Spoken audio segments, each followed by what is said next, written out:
Grizzly bear couldn't save her cub in the icy water. What this human baby did put everyone in tears. Let us know where you're watching from. If you love my content, consider supporting it with a super thanks. Every bit of your support helps us create even more amazing stories for you. The morning sun struggled to break through the thick blanket of fog that hovered over Pine Lake.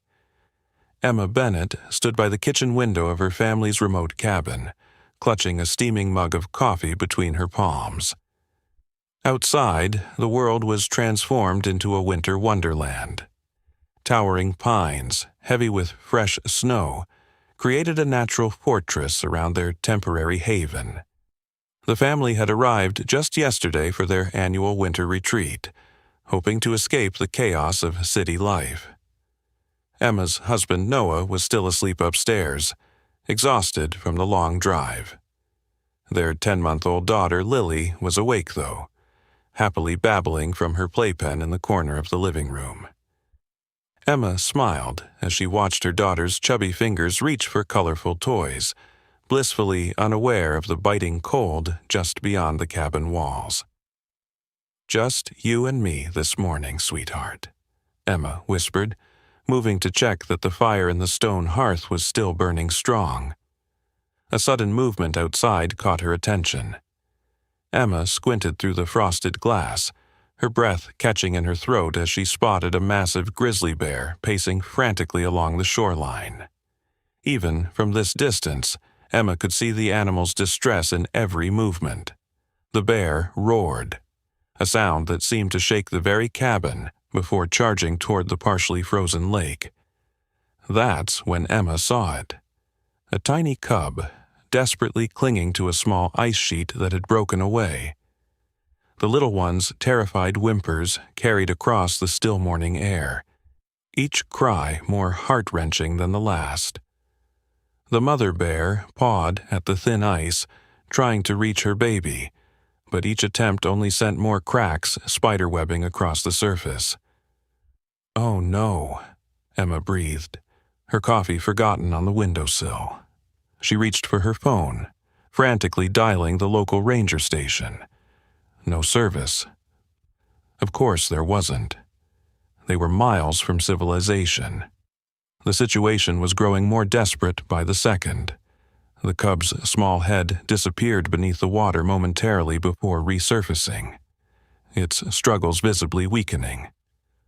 The mother bear roared again, this time a sound so filled with anguish that tears sprang to Emma's eyes.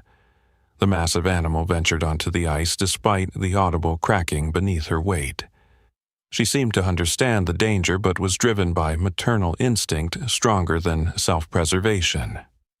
Emma paced the cabin floor, torn between the instinct to help and the knowledge of how dangerous a desperate mother bear could be. From the corner of her eye, she noticed the playpen was empty. Her heart stopped. "Lily?" Emma called, spinning around.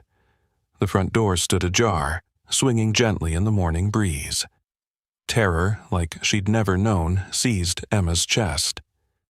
"Lily!"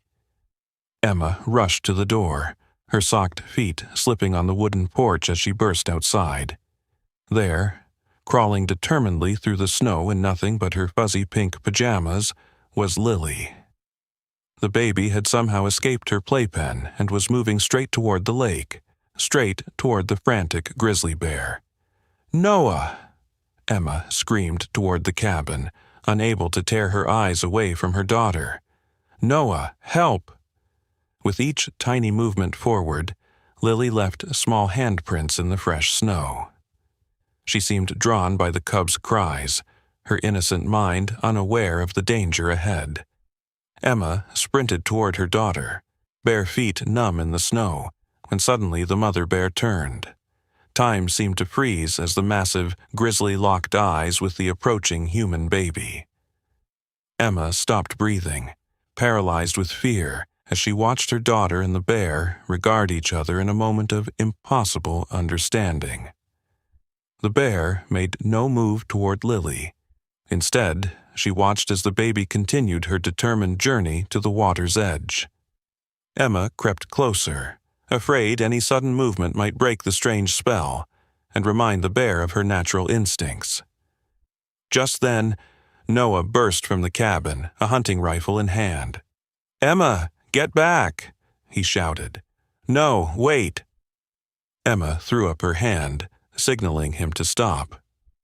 Something's happening. At the shoreline, Lily had reached a long, sturdy branch that had fallen from one of the pines. With more coordination than Emma had ever seen her display, the baby grabbed the branch and pushed it forward, sliding it across the ice toward the struggling cub. The branch bridged a crucial gap in the broken ice. The desperate mother bear seemed to understand instantly. She used her powerful paw to pull the branch closer, creating a makeshift path to her cub. With one mighty effort, she reached out and finally caught her baby by the scruff of the neck, pulling the shivering cub to safety. Emma rushed forward through the snow, scooping Lily into her arms and backing away slowly. The mother bear cradled her cub close, licking its wet fur as the little one trembled against her warm body. Then, in a moment, Emma would replay in her mind for years to come. The grizzly raised her head and stared directly at them. There was no aggression in her gaze, only a profound, impossible gratitude that transcended species. The bear turned away, disappearing into the forest with her rescued cub, leaving behind only paw prints in the snow and a family forever changed by what they had witnessed. Noah reached them, wrapping his arms around Emma and Lily, his face pale with the realization of what had nearly happened and the miracle they had just witnessed. "Did you see?" Emma whispered, tears freezing on her cheeks. She understood. They both did. From the cabin porch, their elderly neighbor Mason Reynolds stood watching, his weathered face streaked with tears. He had rushed over after hearing the commotion, arriving just in time to witness the rescue. "In 60 years in these mountains," Mason said, his voice thick with emotion, "I've never seen anything like that. That little one of yours." He shook his head in wonder. Sometimes the smallest hands can reach places the rest of us can't. As the family made their way back to the warmth of their cabin, Lily looked over her mother's shoulder toward the forest where the bears had disappeared.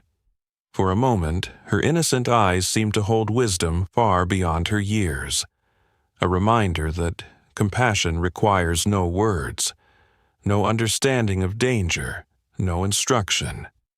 Emma held Lily close to her chest, the baby's small body still cold from her adventure in the snow. Inside the cabin, Noah quickly wrapped them both in thick blankets while Mason built up the fire. "That's not natural what we just saw," Mason muttered, his hands trembling slightly as he arranged logs in the fireplace. "Bears don't act that way around people, especially not with their cubs in danger." Emma gently rocked Lily, who had already begun to doze off, unaware of the miracle she had just facilitated. "Maybe there's something we don't understand about them, about connection." Noah paced the length of the cabin, adrenaline still coursing through his veins. "I almost shot that bear, Emma. I was seconds away from pulling the trigger." "But you didn't," Emma whispered, her eyes filling with tears again. "Something made you wait." Mason settled into a worn armchair, his weathered face pensive. "There's a story the old tribes around here tell," he began, his voice taking on a rhythmic quality that immediately commanded attention. "About a time long ago when animals and humans could understand each other. They say children are still born with that gift sometimes, but most lose it as they grow." Emma looked down at Lily's peaceful face. Could it be true? Or was it simply the innocence of a baby that had somehow communicated across the species barrier? The crackling fire and Mason's soft voice had nearly lulled Emma to sleep when the cabin door burst open. A young woman stood in the doorway, snow dusting her park ranger uniform, her breath coming in heavy clouds in the cold air. "Is everyone okay?" she asked urgently. "I'm Ranger Sarah Michaels. We got reports of bear activity near occupied cabins." Noah quickly explained what had happened, while Emma continued to rock Lily gently in her arms. Sarah's expression shifted from professional concern to disbelief as Noah recounted the story. "That's not possible," she said finally. "Grizzly mothers are the most protective animals in these mountains. They've been known to attack at the mere suspicion of a threat to their cubs." "We know what we saw," Mason insisted from his chair. "That bear and this child had a moment of understanding that can't be explained by your wildlife manuals." Sarah ran a hand through her short, dark hair, clearly conflicted. "Look, I believe you saw something incredible. But for the record, and for your own safety, I need to advise you to keep your distance from any wildlife, especially predators." As Sarah spoke, her radio crackled to life with static. "Sarah, you there?" "Got something strange over by the eastern trail. Multiple reports of bear tracks circling back toward the cabins. Might be the same female from earlier." Emma felt her heart skip a beat. The bear was coming back? Sarah immediately tensed, her hand moving to the tranquilizer gun at her hip. "Stay inside," she ordered, moving toward the door. "Lock it behind me." "Wait," Emma said, a sudden urgency in her voice that surprised even herself. "What if she's not coming back to attack? What if she's coming back to, I don't know, to show gratitude?" Sarah stared at Emma like she had lost her mind. "Ma'am, with all due respect, that's not how wildlife behaves. If that bear is returning, it's because she perceives a threat or sees an opportunity for food." But even as she spoke, a low, huffing sound came from outside the cabin. Noah moved cautiously to the window and pulled back the curtain just enough to peek outside. "It's her," he confirmed, his voice barely above a whisper. "She's at the edge of the clearing." Sarah moved beside him, her professional demeanor momentarily forgotten as curiosity overtook caution. "She's holding something in her mouth," the ranger observed. In the dim twilight that had begun to settle over the forest, they could make out the massive silhouette of the mother grizzly. She wasn't approaching the cabin directly, but seemed to be lingering at the tree line, deliberate in her presence. In her mouth, she carried something that gleamed faintly in the dusk light. Against every protocol and against Sarah's direct orders, Noah unlatched the door and stepped onto the porch. Emma, still holding Lily, stood frozen in the doorway, torn between trust in what she had witnessed earlier and primal fear of the wild predator merely yards away. The bear watched Noah carefully, her powerful body completely still, except for the steam of her breath in the cold air. Then, with deliberate slowness, she placed the object from her mouth onto the snow.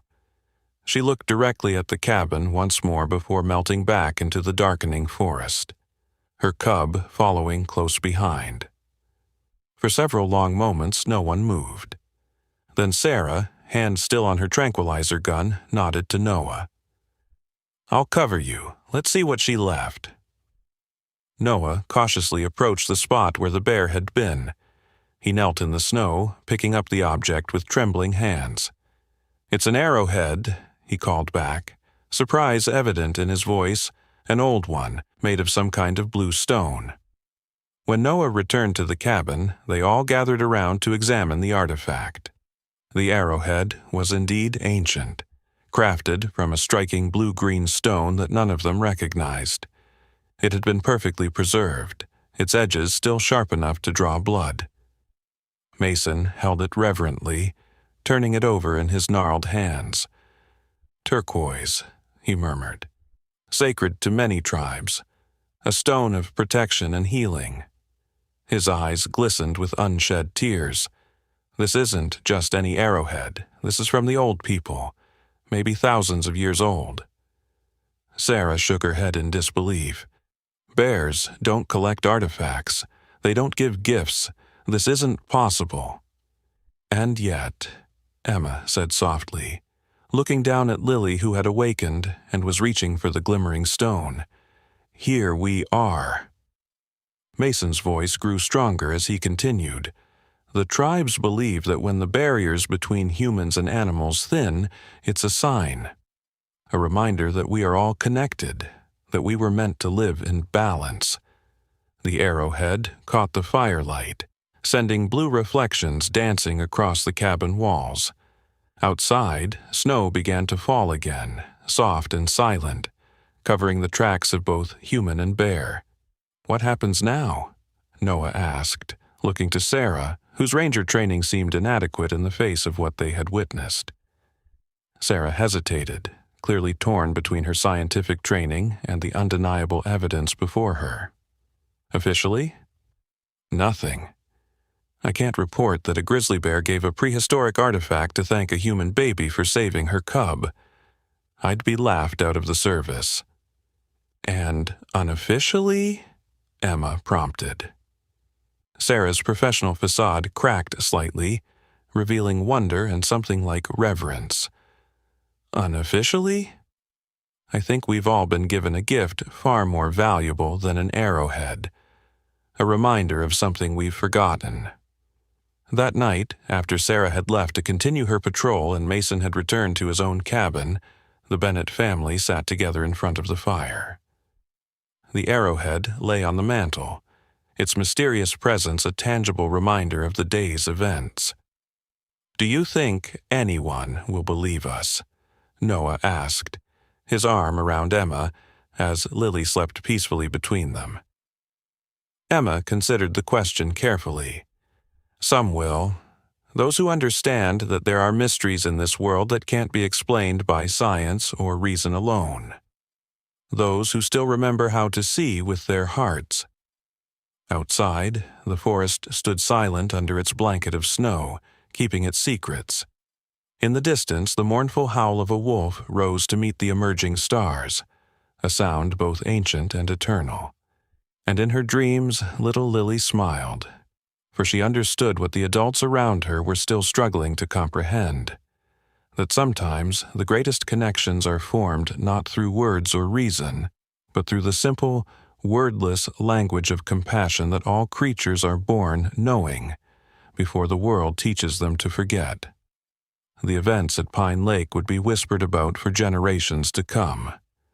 Some would dismiss it as mere coincidence or a fabricated tale. Others would recognize it as a reminder of the thin veil that separates humanity from the natural world, a veil that occasionally parts to reveal the profound connections that still exist, if only we have the eyes to see them. For Emma and Noah Bennett, that winter retreat became a turning point. Noah, once focused solely on his corporate career, resigned from his position upon their return to the city.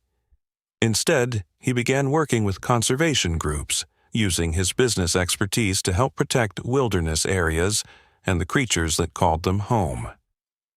Emma, inspired by their experience, started documenting stories of extraordinary animal-human connections, eventually publishing a book that touched hearts around the world. Though she never explicitly claimed their own story as fact, those who knew her could see the truth shining in her eyes whenever she spoke of understanding across species.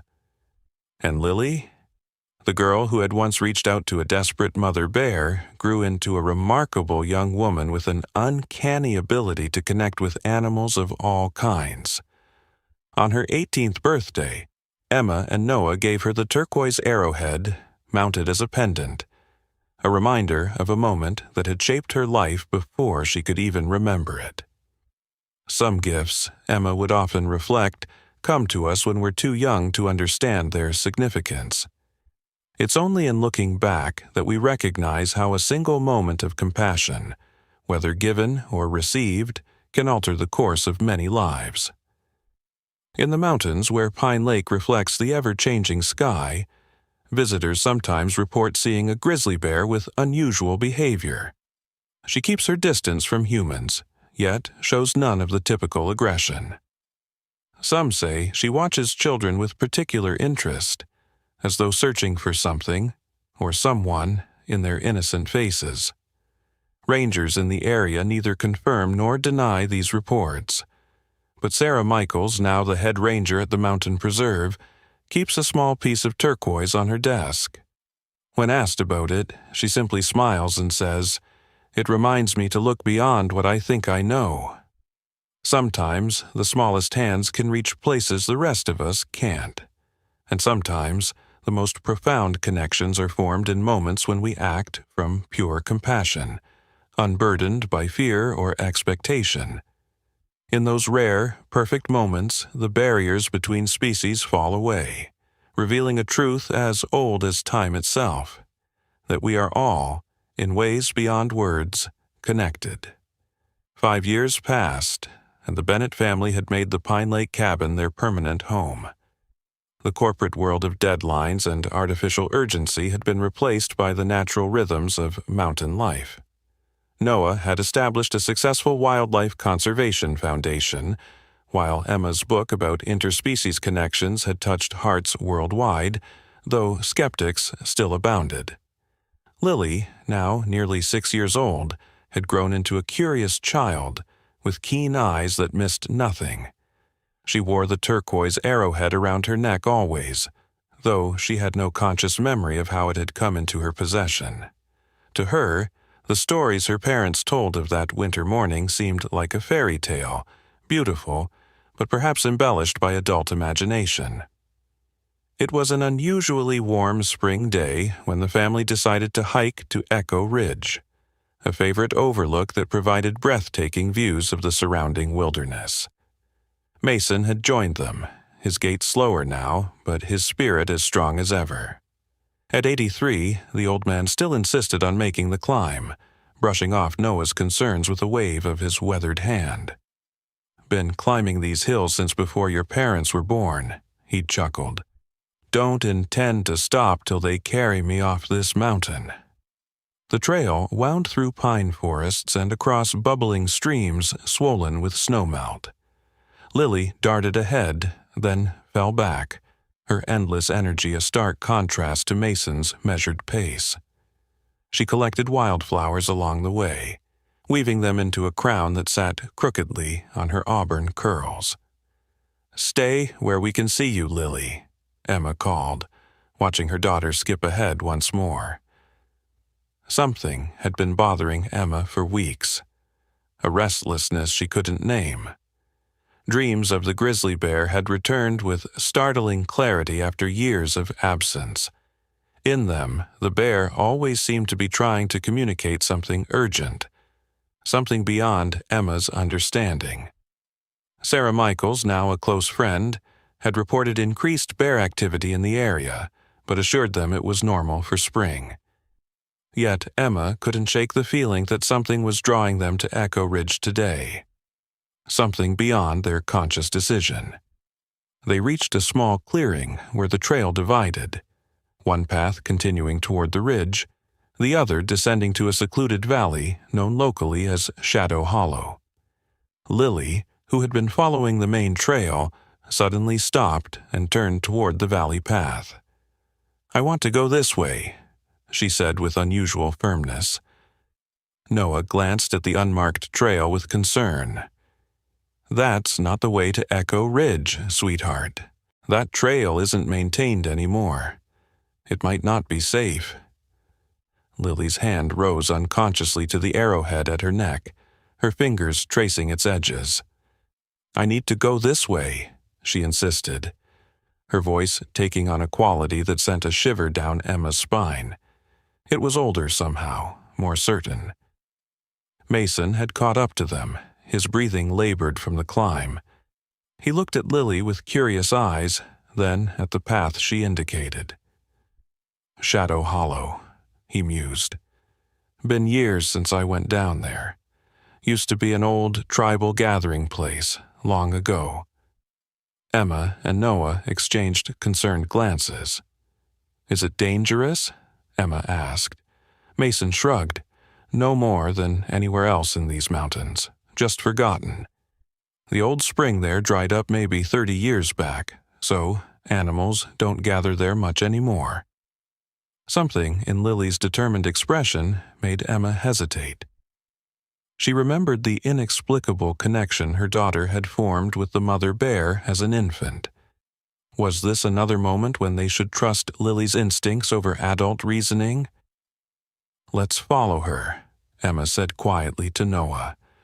"Just a little way." Noah looked uncertain but nodded. "Not too far, though. We should be back before dark." They followed the overgrown path, with Lily leading the way, as if she had traveled it many times before. The forest grew denser as they descended, the light filtering through the canopy in dappled patterns that shifted with the breeze. Emma noticed Lily touching certain trees as she passed, her small fingers tracing the rough bark with a deliberate gentleness. After 20 minutes of careful hiking, they emerged into a bowl-shaped hollow surrounded by towering pines. In the center stood the remains of what might once have been a stone circle, now mostly reclaimed by earth and vegetation. The air felt different here, still and expectant, as if the hollow itself were holding its breath. Lily walked directly to the center of the circle and knelt, placing her palm flat against a moss-covered stone. "It's underneath," she said simply. "What's underneath, Lily?" Noah asked, a note of concern in his voice. Lily looked up at her father with those wise eyes that sometimes made him forget she was only a child. "The water. It's trying to come back, but something's blocking it." Mason had been examining the stone circle with interest. "She might be right," he said slowly. "This was a sacred spring once. The tribes believed the water had healing properties." He knelt beside Lily with some difficulty, his old joints protesting. "What makes you think it's trying to come back?" Lily traced a pattern on the ground that looked strangely like the paw print of a large animal. "She showed me." A charged silence fell over the group. No one needed to ask who she was. Mason was the first to recover. "Well then," he said, pulling a small collapsible shovel from his backpack. "Let's see what's blocking it, shall we?" Noah started to protest. This was protected land after all. But Emma placed a hand on his arm. "Just a little digging," she said softly. "If we find nothing, we'll stop." Under Lily's direction, they carefully removed layers of compacted soil and debris from around the largest stone. Mason worked methodically, his expertise evident in every calculated movement. After nearly an hour of careful excavation, his shovel struck something with a dull thud.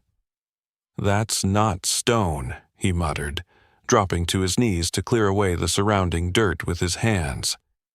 Gradually, they uncovered what appeared to be an old metal box, its surface corroded by time and moisture.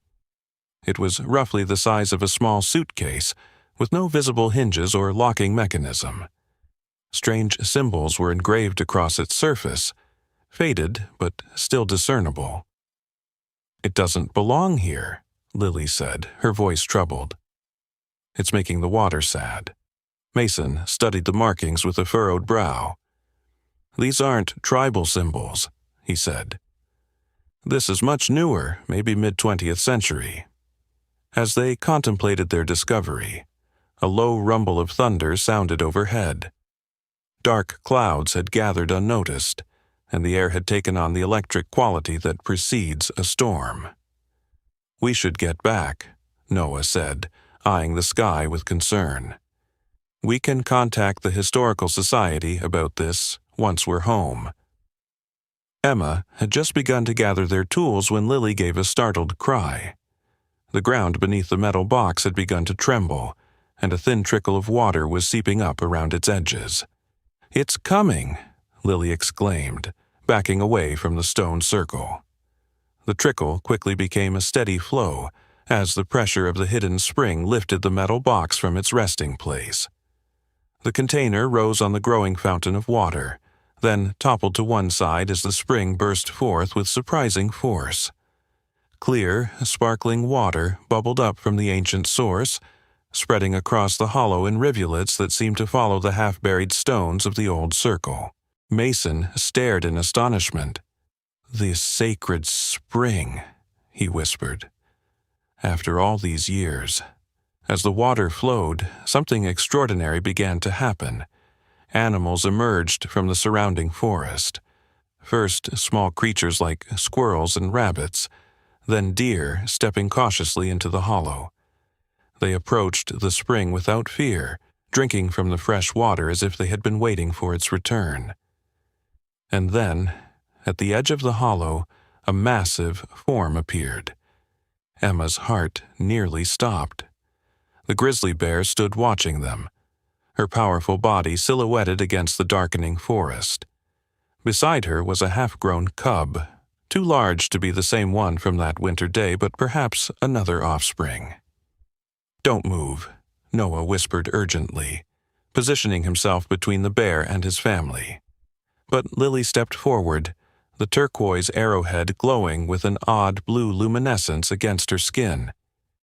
"It's okay," she said. "She's been waiting too." The mother bear made no aggressive move. Instead, she approached the spring slowly, her cub following cautiously behind.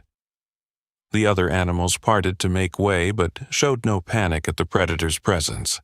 It was as if the normal rules of the wild had been temporarily suspended in this sacred space. The bear stopped at the edge of the now flowing spring and dipped her massive paw into the water. She then raised her head and looked directly at Lily, a look of such intelligence that even Noah, the most skeptical among them, felt a chill of recognition. Lily reached up to touch the arrowhead at her neck, then unclasped it. Before anyone could stop her, she walked toward the bear and held out the pendant, her small hand steady and unafraid. "Lily, no," Emma gasped, but Mason held her back. "Wait," the old man said. "Just wait." In a moment that seemed to stretch into eternity, the bear and the child regarded each other across the flowing spring. Then, with delicate precision that belied her enormous size, the grizzly extended her snout and gently took the arrowhead from Lily's palm. The bear turned and lumbered to the metal box that had been displaced by the water. Using her powerful claws, she prized open what humans had been unable to access. From inside, she extracted something that glinted in the dim light and returned to Lily. In exchange for the turquoise arrowhead, the bear dropped a circular object at Lily's feet, an ancient medallion, crafted from the same blue-green stone but inlaid with symbols that matched those on the stones of the circle.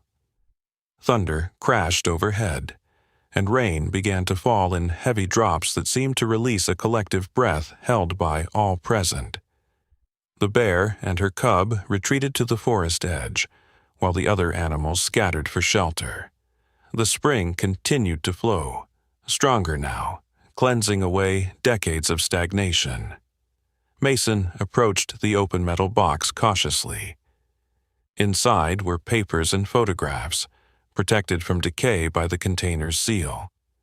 He lifted out a journal with trembling hands, its leather cover still supple despite its age. "We need to get this somewhere dry," he said as the rain intensified. They gathered what they could, including the mysterious medallion, and made their way back up the trail as quickly as safety allowed. By the time they reached the main path, they were soaked through, but an inexplicable elation had taken hold of them all. Even Noah, who kept glancing back toward Shadow Hollow with wonder in his eyes. Back at the cabin, while Lily slept soundly after their adventure, the adults spread the contents of the journal across the kitchen table. The handwritten pages told a disturbing tale. In the 1950s, a government researcher had discovered the tribal spring and noticed its unusual properties. Initial tests suggested the water contained minerals unknown to science. Fearing weaponization potential during the Cold War, the researcher had diverted the spring underground and sealed it with the metal box containing monitoring equipment, effectively cutting off the sacred waters from the surface. He was trying to protect it in his way, Mason said, turning the brittle pages carefully, afraid of what would happen if the military got involved. Emma studied the medallion that the bear had given to Lily. Unlike the arrowhead, which had been a tool, this was clearly ceremonial. A perfect circle of turquoise with intricate carvings that seemed to tell a story in symbols they couldn't decipher. Why would the bear take the arrowhead and give this instead? She wondered aloud. Mason's weathered finger traced one of the symbols, a small handprint beside what appeared to be a larger paw print. The tribes believed that certain objects held spiritual power, not the material itself, but the connections it represented. That arrowhead was a tool, meant for action. This medallion is a symbol of protection and covenant. Noah, who had been silent for much of the evening, finally spoke. Are we really discussing the symbolic intentions of a wild animal? Despite his words, his tone lacked its usual skepticism. You saw what I saw today, Emma said quietly. All of us did. Outside, the storm had passed, leaving behind a world washed clean. Through the window, they could see stars emerging in the clearing sky, their light reflecting off puddles that dotted the ground. In the days that followed, their discovery brought significant attention to Pine Lake. Archaeologists confirmed the stone circle was indeed an ancient ceremonial site, while environmental scientists marveled at the spontaneous reactivation of the spring. The government documents found in the box were declassified, revealing a forgotten chapter of Cold War history. But none of the experts could explain the connection between a 6-year-old girl and a grizzly bear, or how Lily had known exactly where to find the buried spring. Such things remained in the realm of mystery, where empirical science gave way to older forms of knowing. Sarah Michaels helped establish a protected wildlife corridor around Shadow Hollow, ensuring both the spring and its animal visitors would remain undisturbed.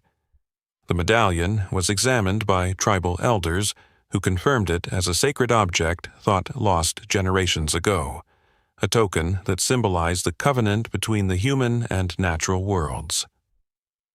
Lily continued to grow, carrying with her an intuitive understanding of the wild that no formal education could provide. The medallion now hung where the arrowhead once had, a constant reminder of her unique connection to the mountains and their inhabitants. And sometimes, on quiet mornings when mist rolled through the pines, visitors to Shadow Hollow would report glimpsing a child and a grizzly bear sitting in peaceful communion beside the flowing spring, though such sightings were usually dismissed as mountain folklore, the kind of story told around campfires to remind us that there are still mysteries in this world that defy explanation. But Emma knew better. She had witnessed firsthand the truth that most adults forget, that compassion can bridge even the widest divides, that understanding often comes through the heart rather than the mind, and that sometimes the most profound wisdom comes from those who have not yet learned to doubt the impossible. In the years that followed, the story of Lily and the bear became something of a legend in the region. Some dismissed it as an environmental fairy tale, while others made pilgrimages to Shadow Hollow hoping to experience something of its magic. The Bennett family neither confirmed nor denied the more fantastic elements of the story, understanding that some truths are better felt than explained.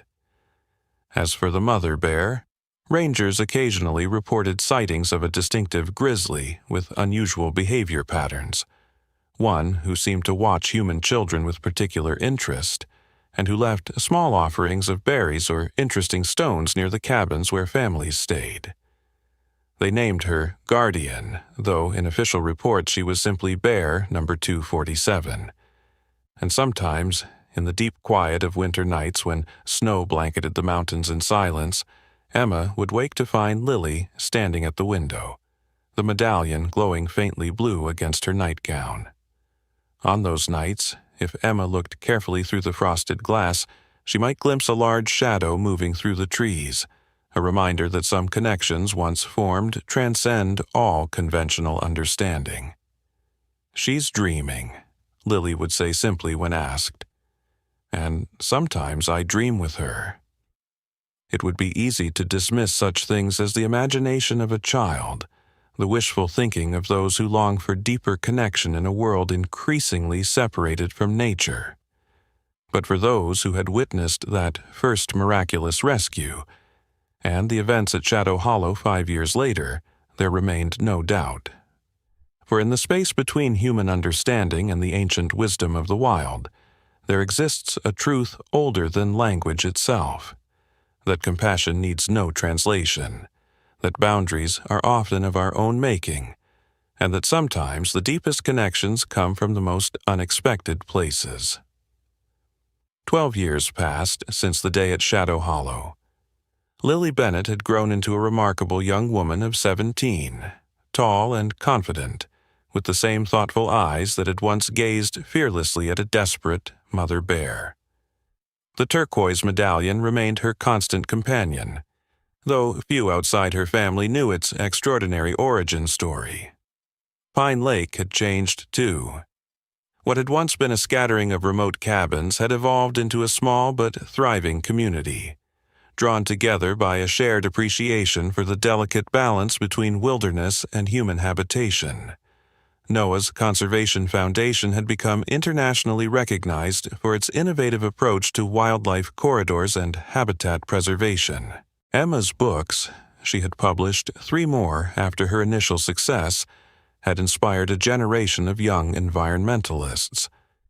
But change wasn't always positive. Corporate interests had discovered the pristine beauty of the region. A luxury resort development had been proposed for the northern shore of Pine Lake, promising economic opportunities but threatening the fragile ecosystem. The community was divided, with some welcoming the prospect of jobs and others fiercely opposing any large-scale development. On a crisp autumn morning, Lily sat cross-legged beside the spring at Shadow Hollow, the medallion warm against her skin despite the cool air.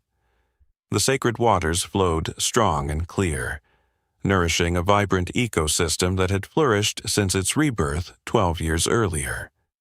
Scientists from around the world had studied the spring's unusual mineral composition, finding properties that defied easy classification, but showed remarkable healing capabilities for both plants and animals.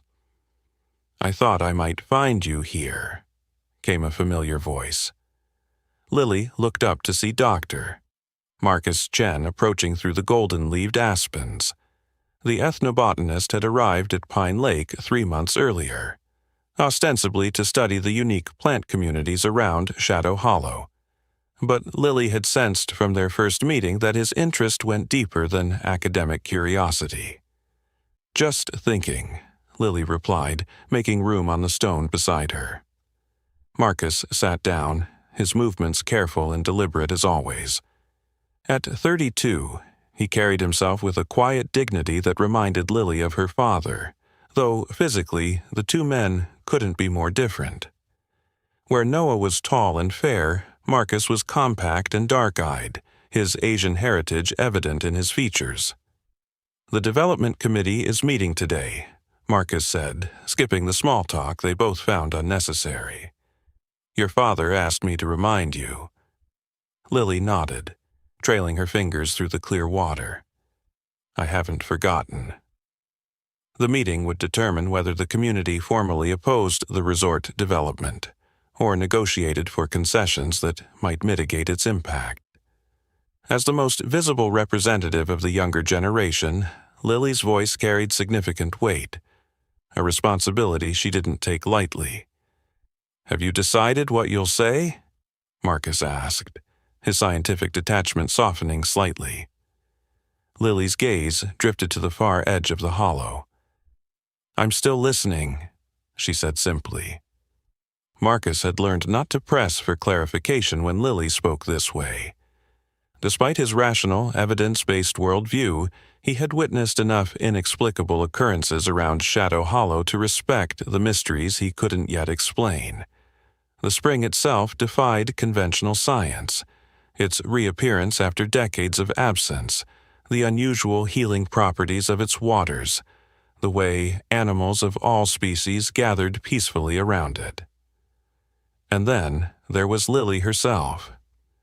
Marcus had watched her communicate wordlessly with wounded animals, had seen her predict weather changes before any instrumentation detected them, had observed her seemingly intuitive understanding of ecological relationships that scientists spent lifetimes trying to map. "There's something different today," Marcus noted, scanning the hollow with practiced eyes. "The animals are agitated." He was right. The usual peaceful atmosphere of Shadow Hollow had been replaced by a nervous energy. Squirrels darted more quickly between trees, birds called more urgently to one another, and the deer that typically grazed peacefully near the spring were nowhere to be seen. Lily closed her eyes, her hand rising to the medallion. Over the years, she had learned to interpret its subtle variations in temperature and the barely perceptible vibrations that sometimes pulsed through the ancient stone. Today, it felt unusually warm, almost hot against her skin. "Something's coming," she said, opening her eyes. "Or someone." As if summoned by her words, a figure emerged from the trees on the opposite side of the hollow. Even at a distance, Lily recognized the distinctive uniform of Ranger Sarah Michaels, now the senior wildlife officer for the entire region. But Sarah wasn't alone. Behind her came a man in an expensive-looking suit, his polished appearance distinctly out of place in the wilderness setting. Lily stood, brushing leaves from her jeans as Sarah and the stranger approached. Marcus rose beside her, his posture subtly shifting to something more protective. "Lily, Doctor." "Chen," Sarah greeted them, her usually warm expression tight with tension. "This is Mr. Elliot Blackwood from Pinnacle Developments." The man stepped forward, extending a manicured hand that Lily reluctantly shook. His grip was firm, his smile practiced. "Miss Bennett," he said, his voice smooth as polished stone. "Your reputation precedes you, the remarkable daughter of Noah and Emma Bennett, growing up wild in these mountains." His gaze moved to the medallion at Lily's throat, lingering there with unsettling interest before he turned to Marcus.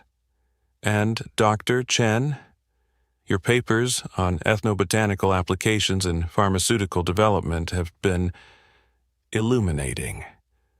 There was something in the way he emphasized the word that sent a chill through Lily. She glanced at Marcus, whose expression had gone carefully neutral. "What brings you to Shadow Hollow, Mr. Blackwood?" Lily asked, keeping her voice level, despite a growing sense of unease. Blackwood swept his arm in an expansive gesture that encompassed the hollow. "This extraordinary place, of course. I wanted to see it for myself before the community meeting, to understand what all the fuss is about." His smile didn't reach his eyes. "And I must say, it is impressive. The energy here is palpable." "Shadow Hollow is protected land," Sarah interjected firmly. "Part of the wildlife corridor established 12 years ago." Of course," Blackwood nodded agreeably. "Pinnacle Developments respects all legal designations. Our proposed resort wouldn't encroach on protected areas." He turned back to Lily. "In fact, we see opportunities for partnership. Ecotourism, educational programs, shared stewardship." His words were perfect, exactly what an environmentally conscious community would want to hear. Yet something about the man raised Lily's instincts like hackles on a wolf. "You seem very familiar with our community, Mr. Blackwood," Marcus observed quietly. "I make it my business to understand the places where we develop," Blackwood replied. "The history, the people, the unique characteristics. His gaze drifted to the spring, then back to Lily's medallion. This area has such fascinating folklore. The indigenous peoples believed these waters had special properties, didn't they? And then there's that charming story about a child and a bear. He smiled indulgently. Local color adds such value to a destination experience. The dismissive way he reduced their sacred truth to local color and folklore made Lily's jaw tighten. Before she could respond, a low rumble of thunder sounded overhead, though the sky remained clear. "We should head back," Sarah said, glancing upward with a frown. "Storms move in quickly this time of year." "Just one moment," Blackwood said, moving toward the spring. "I'd like to see this miraculous water up close." As he approached the spring, the medallion at Lily's throat grew suddenly hot. Not uncomfortably so, but impossible to ignore. At the same moment, the surface of the spring, normally crystal clear, began to cloud. Blackwood knelt beside the water, reaching out as if to touch it. Fascinating mineral composition, I'm told. Unique properties that science can't quite explain. He glanced back at Lily with a knowing look that suggested he understood more than he should. Yet, just as his fingers were about to break the water's surface, a blood-curdling roar shattered the hollow silence. Everyone froze.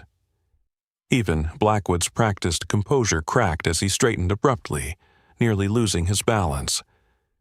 At the edge of the hollow stood a massive grizzly bear, larger than any Lily had seen before. Its fur was grizzled with age, silver threads running through the brown, but its power was undiminished. The bear rose onto its hind legs, towering over 8 feet tall, and roared again. "Don't move," Sarah ordered sharply, her hand moving to the tranquilizer gun at her hip, but Lily was already stepping forward, her hand raised in a gesture that stopped Sarah as effectively as a physical barrier. "No," she said firmly. "She won't hurt us." The bear dropped back to all fours and moved forward with deliberate steps, ignoring the others and focusing entirely on Lily. Despite the animal's enormous size and power, Lily showed no fear, walking to meet the bear halfway. "Guardian," she whispered, using the name the rangers had given the distinctive Grizzly years ago. The bear stopped just feet from Lily, close enough that she could feel its warm breath. Though the animal had aged, Lily recognized the intelligence in those eyes. The same mother bear who had once struggled to save her cub from icy waters, who had left an ancient arrowhead as thanks for a baby's help. Over the years, their paths had crossed many times, though never in the presence of strangers. "Fascinating," Blackwood murmured, his fear giving way to an intense curiosity that Lily found more disturbing than his earlier condescension. "The legendary guardian. And she knows you, doesn't she, Miss Bennet?" The bear's attention shifted to Blackwood, a low growl rumbling from deep in her chest. She took a step toward him, massive claws digging into the soft earth. "Mr. Blackwood," Marcus said quietly, "I suggest you back away slowly." But Blackwood stood his ground, staring at the bear with an expression that had transformed from polite interest to naked ambition. "Do you know what people would pay for an experience like this? Controlled encounters with wildlife? The spring's healing waters available in our exclusive spa? That's not what this place is for," Lily said, her voice carrying a hint of the bear's growl. "Shadow Hollow isn't a commodity." The medallion at her throat began to pulse with blue light, visible even through her shirt. The bear's growl deepened, and the spring's waters started to move in unnatural patterns, swirling and rising as if defying gravity. "You have no idea what you're dealing with here," Blackwood said, his voice dropping to a near whisper. "This isn't just about a resort. This is about potential." He gestured toward the spring. "Do you know what pharmaceutical companies would pay for exclusive access to these waters? What military applications could be developed from its properties?" Sarah stepped forward, positioning herself between Blackwood and Lily. "You need to leave. Now." The sky darkened suddenly, though no clouds were visible. A wind swept through the hollow, carrying autumn leaves in spiraling eddies around them. The bear roared again, the sound seeming to echo from every direction at once. Blackwood's confident facade finally cracked.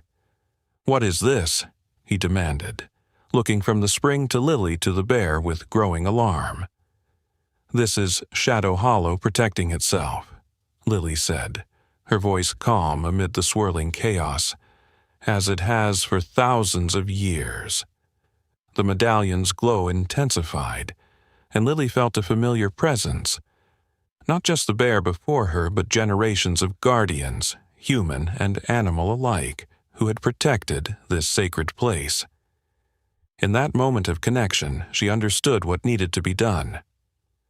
She stepped to the spring's edge, knelt, and placed the medallion on the stone. "It was never mine to keep," she said softly. Then she slipped the ancient artifact into the depths of the spring.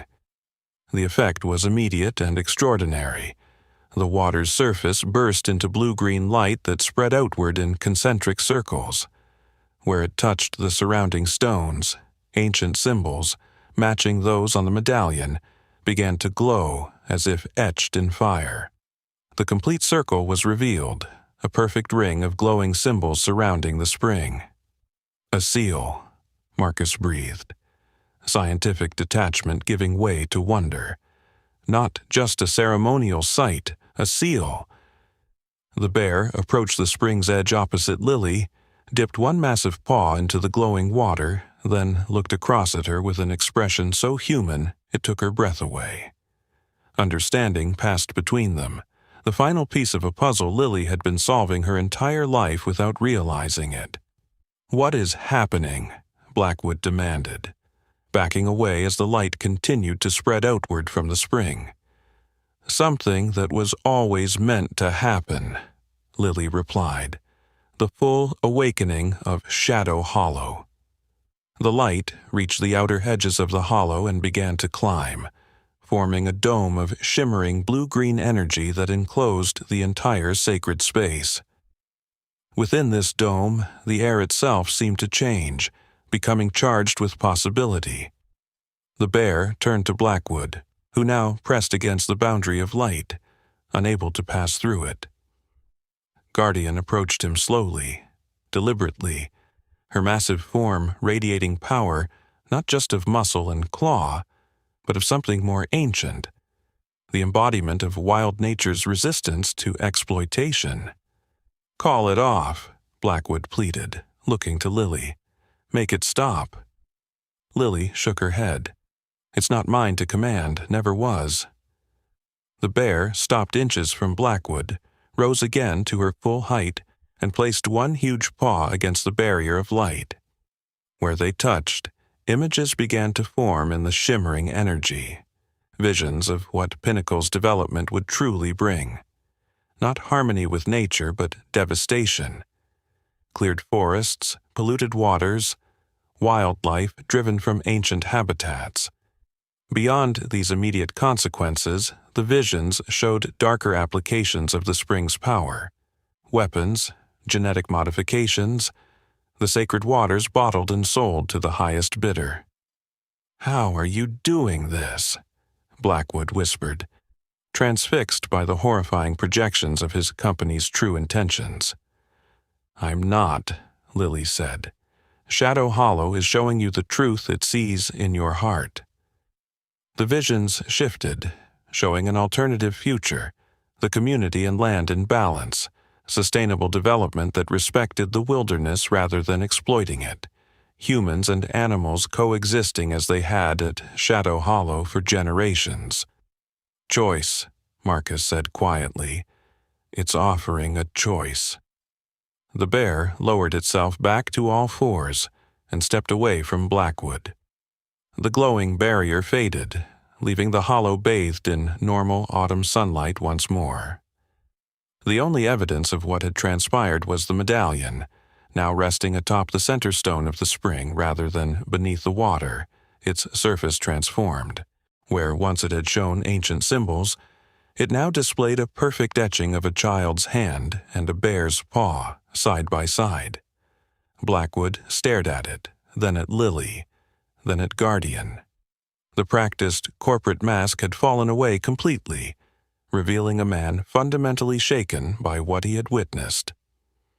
"What happens now?" he asked, his voice barely audible. Lily picked up the medallion and held it out to him. "That depends on you. This place has offered you understanding. What you do with it is your choice." Blackwood hesitated, then slowly reached out and touched the medallion. The moment his fingers contacted the turquoise surface, he gasped as if shocked. When he withdrew his hand, a look of profound awareness had replaced his confusion, as if he had glimpsed something beyond his previous understanding. "I need time to think," he said finally, his voice altered.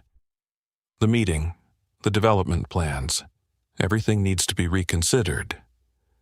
Sarah, who had watched the entire encounter in stunned silence, finally found her voice. "I think that would be wise, Mr. Blackwood." As they prepared to leave the hollow, Lily turned back to Guardian. The bear watched her with what could only be described as approval, before turning and disappearing into the forest with the unhurried confidence of a being secure in its purpose. That evening, as sunset painted the mountains in hues of amber and gold, the community gathered in the old lodge at the center of Pine Lake. The meeting that had been intended to debate the resort development instead became something entirely different when Elliot Blackwood took the floor. "I came to Pine Lake with certain preconceptions," he began, his polished corporate delivery replaced by something more genuine. "I saw resources to be developed, profits to be made, obstacles to be overcome." He paused, his gaze finding Lily in the crowd. "Today, I was shown a different perspective, one that I'm still coming to terms with." A murmur ran through the assembled community. Noah and Emma exchanged puzzled glances. Mason, now in his 90s but still sharp-minded, leaned forward in his chair with keen interest. "Pinnacle Developments is withdrawing its current proposal," Blackwood announced, prompting gasps and exclamations. "Instead, we would like to explore a different kind of partnership with Pine Lake, one that prioritizes conservation, sustainability, and respect for the unique character of this extraordinary place." As discussions erupted throughout the room, Emma made her way to Lily's side. "What happened out there today?" she asked quietly. Lily touched the medallion, now hanging once again around her neck, though transformed from its original form. "Shadow Hollow revealed itself," she said simply, "as it was always going to do."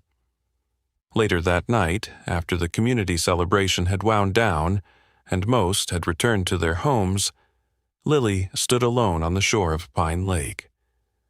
The medallion gleamed in the moonlight, its new etching, the child's hand and bear's paw, a tangible reminder of the days of